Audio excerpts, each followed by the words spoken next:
It's so very simple. Red on white, two vertical bars, and between them, a single maple leaf. For Canadians born after 1960, it has always been our flag. Proudly carried to the ends of the earth and beyond, saying as nothing else can, so well, so clearly, so simply. We are Canadian. But the birth of Canada's flag in 1965 was anything but simple. It pitted two of Canada's greatest leaders against one another in a thunderous clash. It is time now for Canadians, in the course of our national evolution, to unfurl a flag that is truly distinctive and truly national in character. Mr. Pearson is making a mistake. Flags cannot be imposed, the sacred symbols of a people's hopes and aspirations, by the simple, capricious, personal choice of a Prime Minister of Canada. Unlike the more complex subjects that bedevil this country, the flag is one that any citizen feels he's just about as well qualified to judge as any other. I think it stinks. The flag debate was passionate and bitter, and all but brought the country to a standstill. So I think they should decide on, or even have a national election on the flag, but at least get it over with and get a flag for Canada.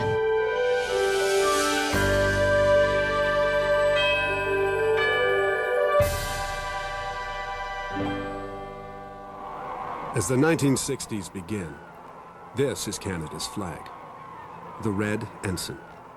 Made up of Britain's Union Jack and the Canadian coat of arms, it advertises the country's colonial roots.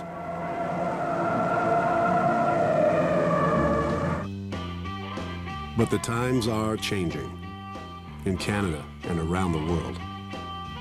An American president is assassinated. The Beatles explode onto the world stage. And no one could outdance Clay's constantly shifting feet. World heavyweight champion Cassius Clay is about to change his name to Muhammad Ali as the war in Vietnam heats up. The world is clearly much bigger than the British Empire. Not everyone is hurrying into the future.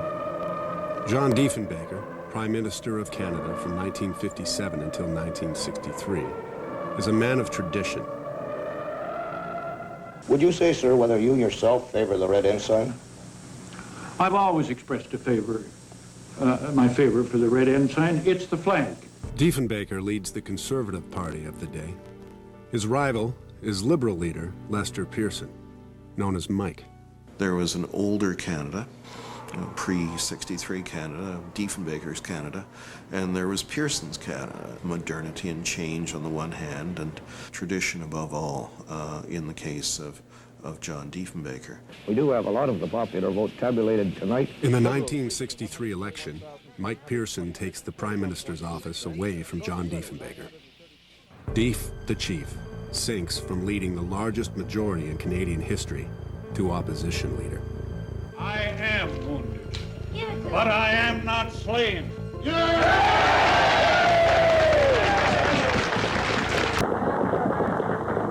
I'll lay me down and rest a while, and then I'll rise and... Diefenbaker, you have to remember, for the first two-thirds of his life was beaten 5 times before he went into Parliament. When I say this, He was a man who'd had a lifetime of very difficult things and only got to the top very late in life. And so he resented a man who seemed to just have everything going his way. He felt that he'd been done down. He felt that he'd lost the election of '63 unfairly, that this was some kind of conspiracy, that the Liberals had benefited illegitimately. And so he was determined to get them out, and he was convinced that it wouldn't take much. Once an honorable adversary, Dief's humiliating defeat transforms him into Pearson's enemy. I think they loathed each other. There's no question about that. I think Diefenbaker loathed Pearson because he beat him. And in retaliation, he went after Pearson personally. I mean, his mannerisms, his lack of sort of community connection, all of these things which were quite personal, he attacked him on those. That's the Prime Minister's office calling. Would you put the call through? As one of Pearson's key staff members, Jim Coots had a ringside seat. Pearson had been through a lot of fights in his life. He was not used to fighting with someone who would hit below the belt, and he found it disgusting and degrading, and he learned to thoroughly dislike the man.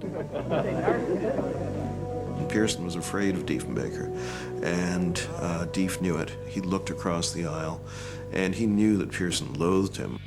But Pearson believes that as the country grows increasingly multicultural, more Canadians are coming to share his view of a modern, independent Canada, including our own flag. The question of a flag has bothered many enthusiastic Canadians for years. They've submitted ideas ranging from elaborate creations in silk and gold to cardboard cutouts. The Union Jack and fleur-de-lis often turn up as historic symbols. The maple leaf and the beaver are often used alone by designers who feel that the older symbols rouse too much controversy. It's quickly clear what symbol is likely to be a part of any winning design. The leaf of the sugar maple tree has been a favorite emblem since the 1800s, especially in Quebec. The first maple leaves were used formally by the St. Jean-Baptiste Society in the 1830s, and even before that, the maple leaf was an emblem which had been used by the habitants of Quebec back to the 1700s.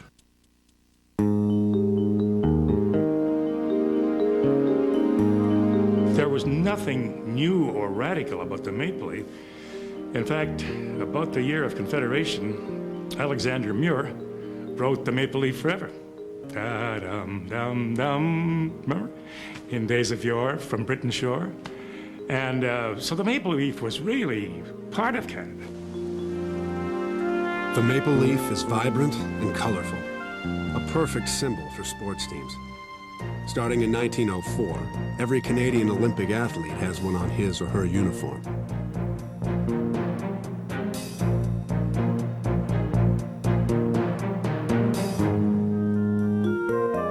During both World Wars, the maple leaf appears on tanks, planes,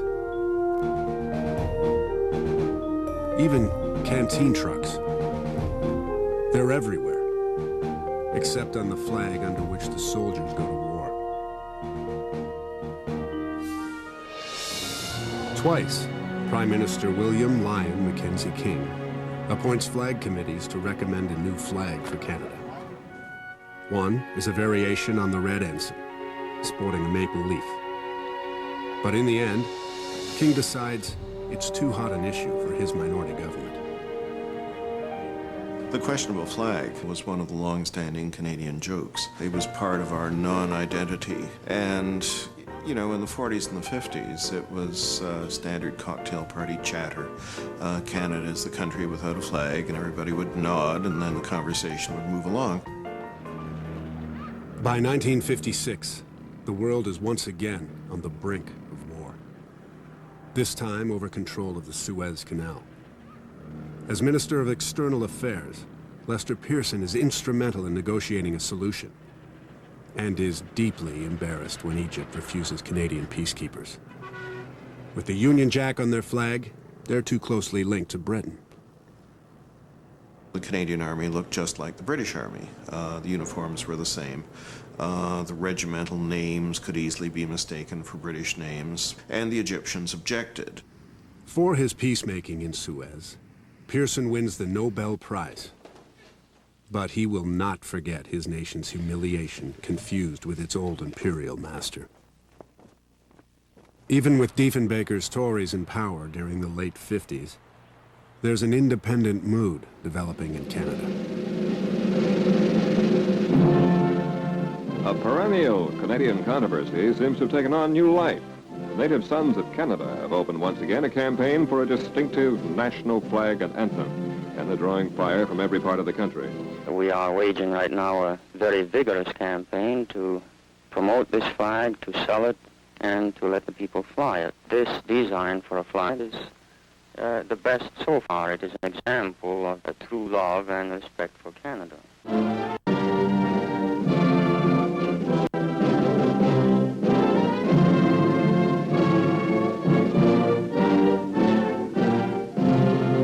A lot of our national organizations are on the record one way or the other. The final word, of course, belongs to the Canadian people. I think that perhaps we should have a few more designs before we choose the final one, don't you?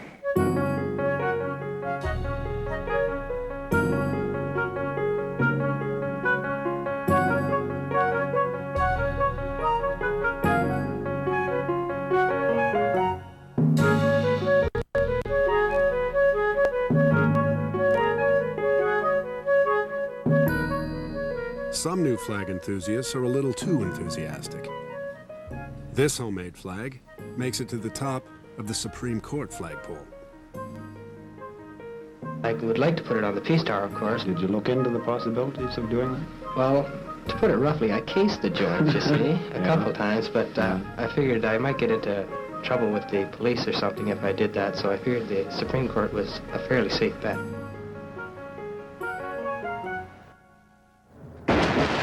The terrifying result of years of frustration among French-Canadian ultranationalists. Then, in early 1963, Quebec's simmering independence movement boils over, with bombs and mailboxes throughout Montreal's wealthy Anglo neighborhoods. They're planted by the separatist organization, the FLQ. The coffin of one bomb victim is draped in the Union Jack, Britain's flag, not Canada's, and never, ever Quebec's. The symbolism is not lost on the new Prime Minister. So the time has come to make important decisions about the dual nature of our state. And Pearson believes those decisions include changing our most important national symbol. Marching forward to our destiny under a distinctive Canadian flag. The Quebec flag had succeeded in Quebec because it was in a kind of vacuum. And if there were something Canadian to set up against it, well, then that might do it. So, Lester Pearson makes a solemn promise. Within 2 years, there will be a flag for Canada.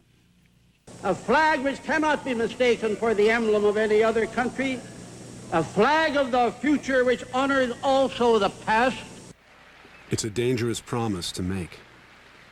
Pearson is a first-term prime minister leading a minority government and facing a shrewd opposition leader. But by now, Canada's population is quite evenly divided into 3 groups: the English, the French, and those who are neither. So Pearson has good reason to believe that a majority of Canadians would welcome a flag that clearly distinguishes Canada from Britain. Do you think Canada should have a distinctive national flag? Yes, certainly they should. But the national discussion over a new flag quickly polarizes into a debate for and against clinging to the red ensign. I couldn't give a damn about the red ensign. Why must it be done now? Would you prefer to see the Union Jack in it or not? Well, perhaps somewhere in it, because after all, she is the mother country, but I still think we should stand on our own 2 feet. I still think the Union Jack should be on it too, though. Fueling the fire, an embittered former prime minister. But he has decided to bring in a flag at a time when Canadian unity has never been more divided than it is now. Mr. Diefenbaker was a superb political tactician. And what he was doing was fighting the fight to coalesce the conservative-minded in the country. What Diefenbaker calculated was simply that we won't have everybody. We won't even have a half. But what we have, we'll get it deeper and deeper entrenched with those feelings. What he has succeeded in doing in 13 months has been to put race against race and province against province. He was extremely colorful. I used to always say he missed his calling. He should have been a Shakespearean actor. In the early 60s, Marjorie Le Breton was a member of John Diefenbaker's office staff. We all worked for him, but we were really only his audience. Pearson is long accustomed to Dief's rhetoric. It doesn't shake his resolve to steer his government into designing and adopting a truly Canadian flag. Mr. Matheson, you've been working with the Prime Minister on the flag design. Pearson assigns Liberal John Matheson to oversee the flag issue. Matheson is an avid student of heraldry. I ask you to look at the Canadian red ensign, and the bottom part, the bottom hash, are the 3 red maple leaves on a white field.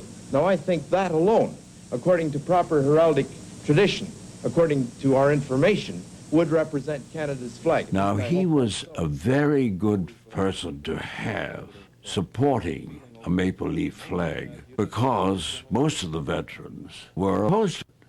And here was a real veteran, a wounded veteran. Matheson asks another veteran, artist Alan Beddoe, to draw several potential flags for the PM. Matheson wants red and white, Canada's official colors. I asked him simply to produce the 3 red leaves on the white field.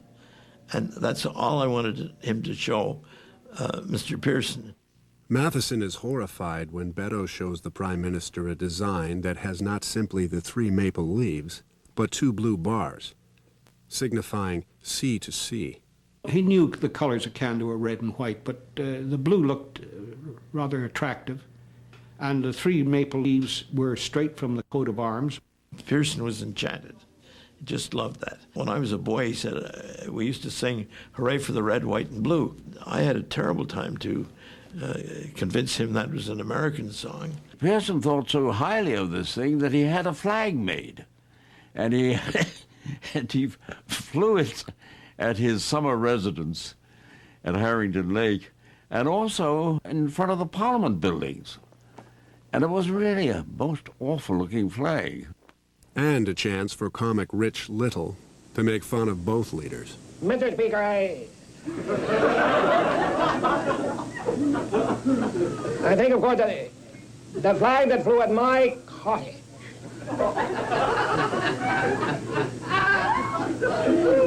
I think it's my own business.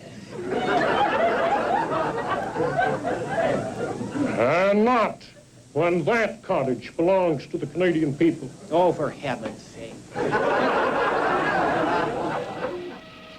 As Pearson flies to Winnipeg for a speech to the Royal Canadian Legion, the scene is set for a showdown. The veterans' flag is, and always will be, the old red ensign, the flag under which they fought and comrades died. He had thought this is the ideal place to present the idea of a distinctive Canadian flag because he was a World War I veteran. And he thought, I may have been elected by a new generation of Canadians, younger Canadians from every walk of life and every ethnicity, but the people I grew up with, the people I know are these people. Sort of like waving the red flag, pardon the pun, in front of a raging bull, because the Royal Canadian Legion were waiting for him. Such an issue is bound to raise strong emotions. Pearson believes that he can sell the veterans on the need for an all-Canadian flag. It'll prove to be his biggest gamble yet. Symbol.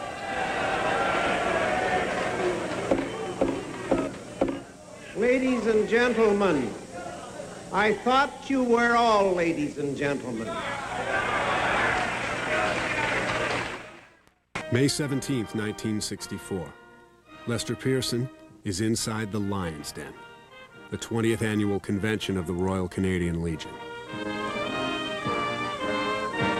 Pearson has come here tonight knowing that he was coming to a hostile group as far as the proposal was concerned.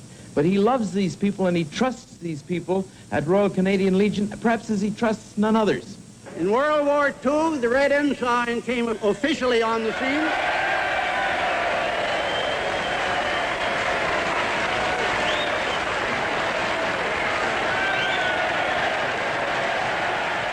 They cheer loud and long for the flag the Prime Minister is promising to discard, the flag they and Pearson fought under.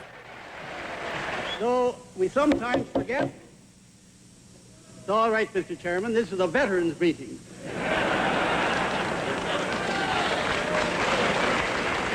And as Harry Truman once said, if you can't stand the heat, keep out of the kitchen. He felt very confident going into that meeting that his idea wouldn't be warmly received, but he would be warmly received. As it turned out, neither were. as sincerely as some of you may believe in another design, I believe that today a flag designed around the maple leaf will symbolize and be a true reflection of the new Canada. And, well, we have the right in this free country to disagree, thank God. We went out to his brother-in-law's place down on the Red River after that, and he was physically shaken by what had happened in the meeting. The idea that these were comrades of his from that period in the early part of the century, and that he couldn't reason with them and he couldn't tell them why this was the right thing for Canada and for them, was deeply troubling him. He was noticeably shaken by it. But it only deepens Pearson's dedication to a flag which represents all the people of Canada, not just the Anglo constituency. It was like Macbeth wading across a river of blood and has to decide whether he should go back. And Pearson carried on, not precisely in the spirit of Macbeth, although if he thought the blood was Diefenbaker's, he might have thought it was worthwhile. Cabinet chooses Pearson's favorite design to present to Parliament for its approval. It's Diefenbaker who dubs it the Pearson Pennant and compares it to a beer bottle label. He intends simply to pressure through Parliament his views, regardless of the feeling of the people of Canada as a whole. The man at the center of the flag dispute is Prime Minister Pearson. We ask for reaction to his handling of the issue. Well, he seems to be betting his whole career on it, and I don't believe that it's such an important issue as that. Being a politician, he's only interested in having his name recorded in history. I think he's taken a firm stand, and actually he convinced me. I wasn't convinced before. When it comes to a designer, he's a good politician. That's the way I feel. Ensign loyalists and Pearson Pennant supporters rally on Parliament Hill as the flag debate finally moves into the House of Commons. Tonight, coming to you live from the Railway Committee room of the House of Commons, where the second day of debate on the flag resolution has just come to a close. It's already evident that the issue cuts right across regional and party lines. It's a matter of individuals. What we are asked today is not to give to the Canadian of today a flag. It is also to give to the Canadian of tomorrow a distinguished flag. The Prime Minister has forced upon the Canadian people a flag design of his own choice without any prior consultation. He is destroying the red ensign. Everybody decided they were going to speak. And it went on day after day after day, and the longer it went on, the more hysterical everybody got. You need a towel almost to wipe away the tears of all the speakers. The debate goes on and on, and on. Day after day, week after week. Spring turns into summer, and a determined Prime Minister refuses to allow a parliamentary recess. I remember a very wise woman who is my wife, who said, "The children and I are going home to New Brunswick. You children can play up here all summer if you want to." The Creditistes wanted the fleur-de-lis in one corner, and the Tories wanted the Union Jack and the Red Ensign, which we stole from the British Navy, and all the rest of it. And I think Diefenbaker wanted himself shaking hands with the Queen in the middle or something like that. From start to finish, John Matheson stays at Pearson's side, reminding him of what it's all about. What we're looking for is something that puts everybody in this country on an equal and proper basis. If there was ever times when Mr. Pearson was frustrated by the thing, Matheson would just come and encourage him, this is the right track, we were on the right, this is how it's going to work. He was the real cheerleader and, a man of substance on this issue. Important Liberal initiatives like the Canada Pension Plan wait in the wings, stalled by the interminable debate over the flag. There was this real sense that spending time on the flag was keeping us away from these other really important things, and that it was trivializing politics. The Prime Minister is backed into a corner. If he invokes closure on the debate and forces a vote, his minority government may well fall. He can withdraw the motion, but that's failure too.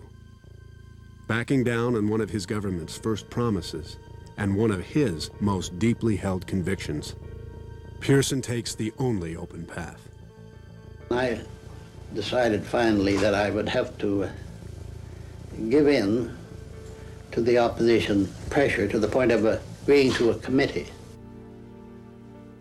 So the fate of the nation's most powerful emblem is now in the hands of an all-party committee.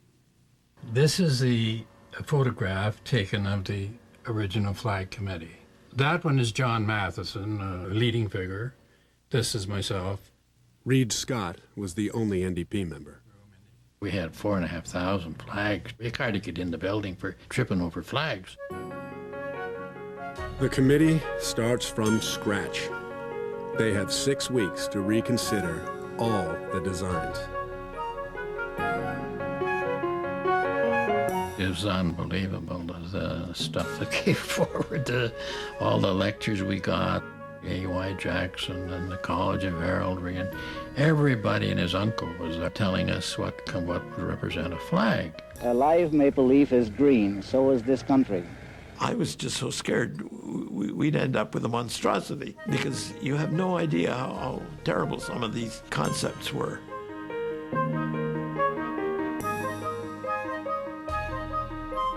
I remember one bad one. It was a badly drawn picture of a woman with a beaver on the leash and the picture of Myrna Loy, the actress, pasted on for the face.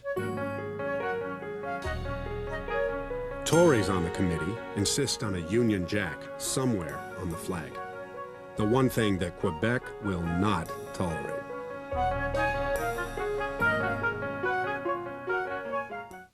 But then, a possible breakthrough. Social Credit and Creditiste members come in private to the NDP's Reed Scott.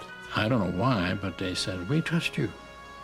And if you promise us that the new flag will be distinctive with no symbols of the past at all on it, then we'll watch you, and every time you vote, we'll vote with you. The stars, or in this case, the points on the maple leaf, are beginning to align.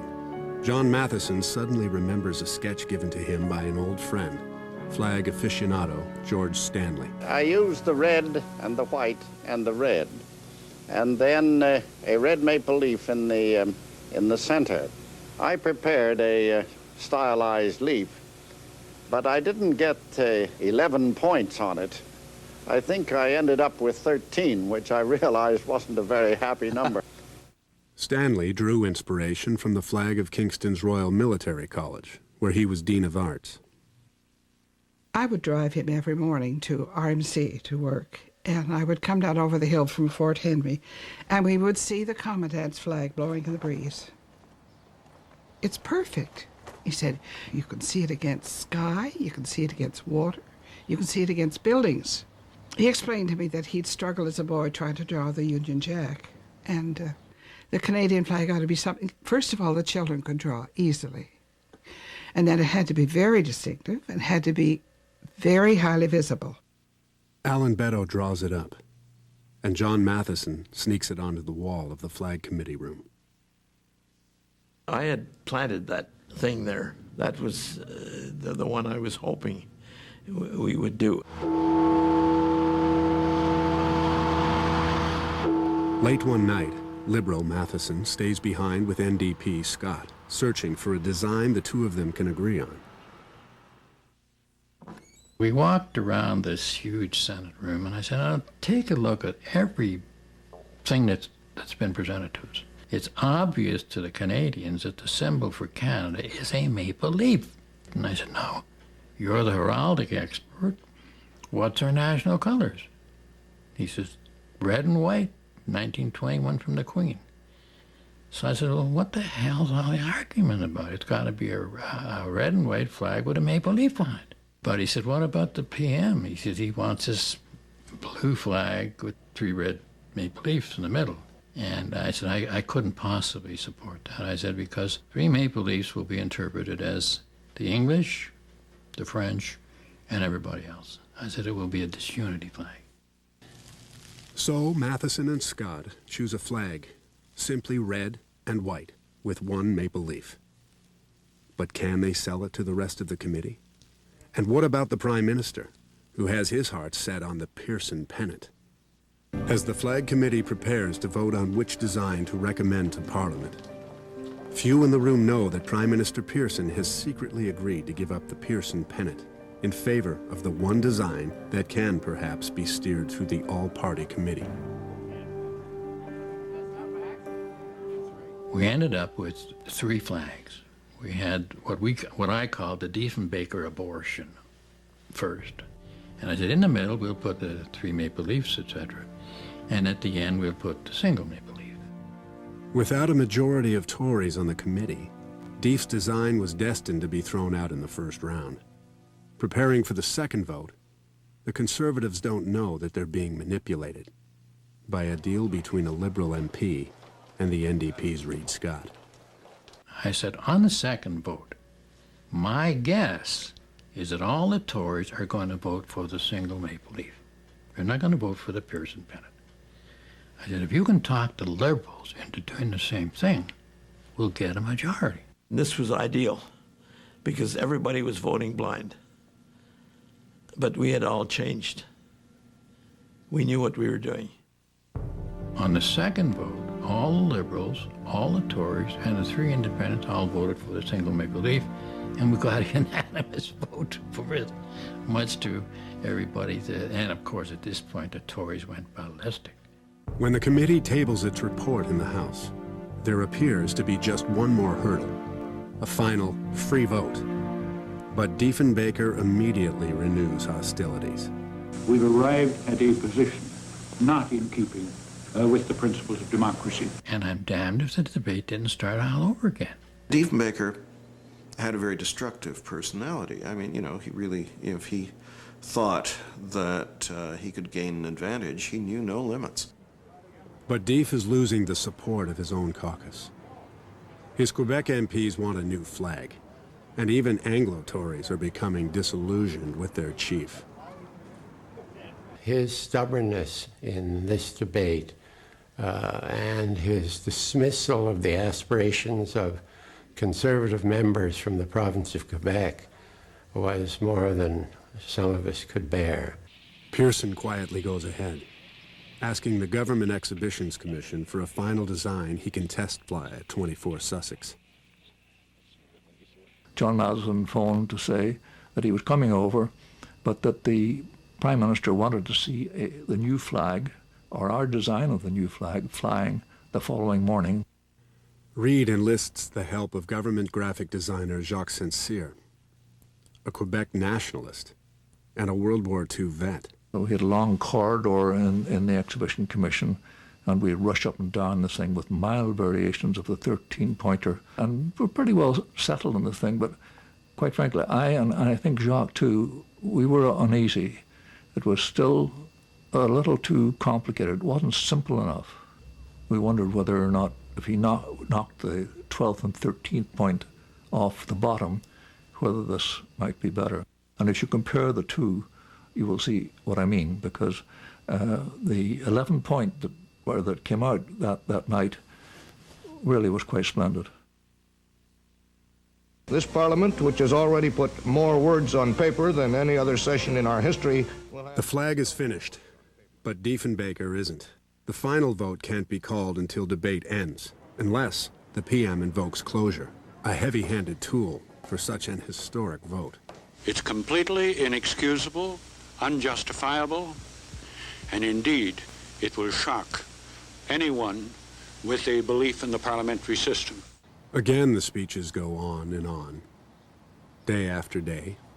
The Tories stretch 1 week into 2. It's quite apparent that Mr. Diefenbaker has made up his mind that if he's not going to govern, he's not going to let anybody else govern. I think a wounded lion likes to claw, and unhappily, in this case, it may not be the government so much as he's clawing as Parliament itself. Diefenbaker thought time was on his side, but really time was on Pearson's side. Most people in Canada, after a while, just got very tired of the flag. Every time they're just about to decide one flag and then they get another one designed. It's occupying already too much time and space in the newspapers and in Parliament. Deef is out on a limb, increasingly alone. The axe that brings him down is wielded by one of his own party. On Parliament Hill, the leader of the Quebec wing of the Conservatives, Léon Balsay, urges the government to use closure to end the flag debate. It's an ending worthy of Shakespeare. In his stubbornness and pride, Deef has created his own downfall at the hands of his Quebec lieutenant.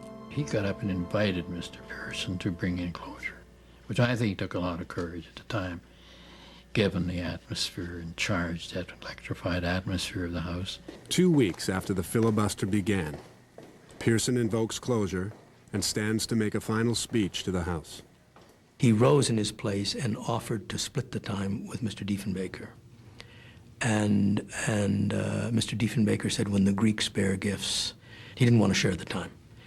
And he sat there very glowering, and then Mr. Pearson began to speak to try to smooth the waters and say, it's everybody's flag, we're all in this together, now it's at this point. And Diefenbaker shouted across the aisle, you're the worst prime minister the country's had.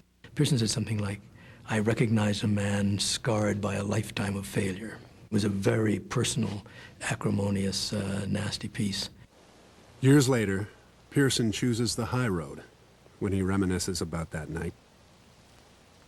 I will never forget the night when we voted. It was one of the most moving political experiences I've ever had.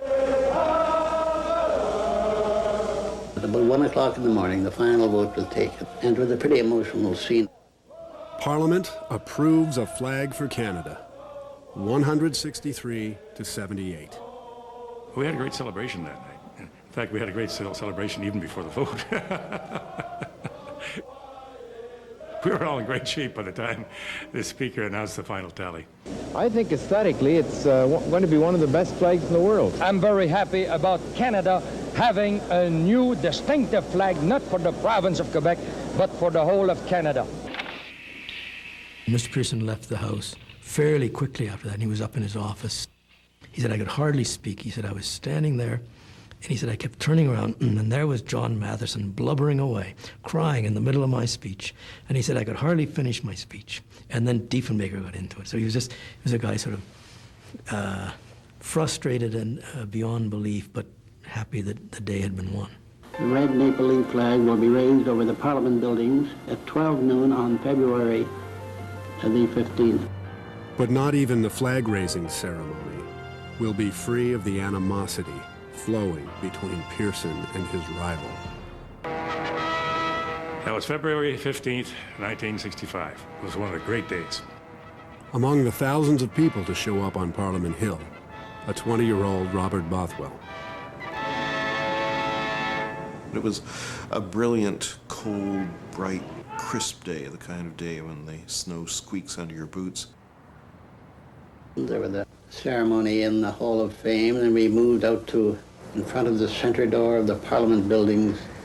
And the red ensign was there at the top of the flagpole, and it was lowered, and it was a very moving, it must have been a very distressing moment for those who felt that we had done wrong.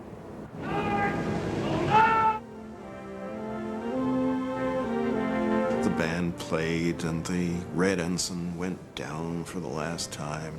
Everybody looked over and there was Diefenbaker going, you know.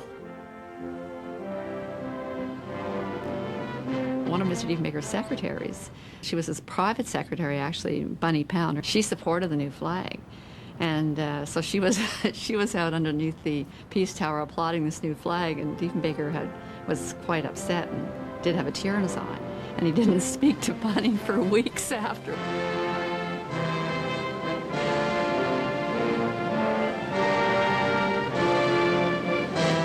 They raised a new one. Just as it got to the top, all of a sudden a gust of wind blew across the Parliament buildings, and the thing flew right out to its full length. It was really beautiful. It was a very, very touching moment for everybody.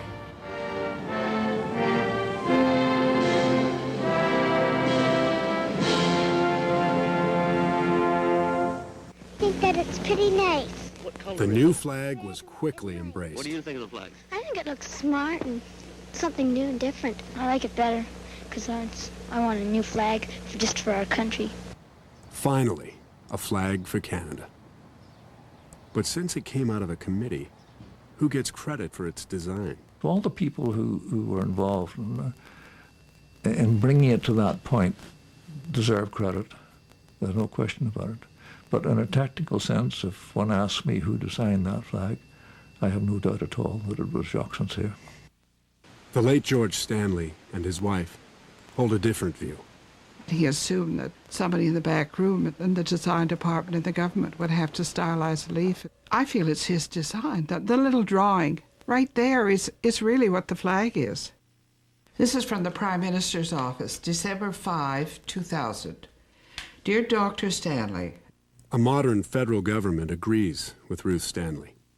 The design of the national flag of Canada can be attributed to Matheson and Stanley. I don't like anybody to be designers of the flag. The flag was the result of many people, but I know that George's general theory of red, white, red, with one leaf in the middle, there might have been 3 people, but he was perhaps the most noteworthy. The committee designed the flag. Committees often do things in Canada. Not very bold and dramatic, but when you get a flag by committee, you get our flag. Not a bad flag. Wasn't a bad committee. Almost immediately after its adoption, peculiar proof that the flag truly represents Canada.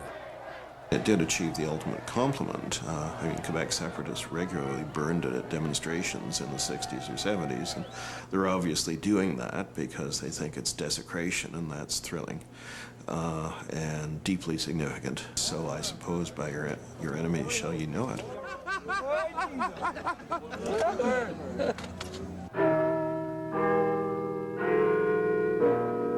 When Lester Pearson dies in 1972, his widow declares the flag his proudest achievement. I would have thought Medicare or the Canada Pension Plan, for instance, would have been more important to him. But I think he felt good about bringing this forward and having it succeed. And she probably felt it because he bested Diefenbaker. For almost 4 decades, Diefenbaker was a fiery, often massive presence in Ottawa. John Diefenbaker outlives his nemesis Pearson by 7 years and personally plans his 1979 funeral. A most telling detail. On Diefenbaker's casket, the red ensign is draped over the maple leaf. But it is a purely personal gesture. To most Canadians, Canada's flag is the maple leaf. I think that the simplicity definitely adds a striking character to it. It's a nice balance for French Canada and English Canada that we have a flag that's just, purely Canadian.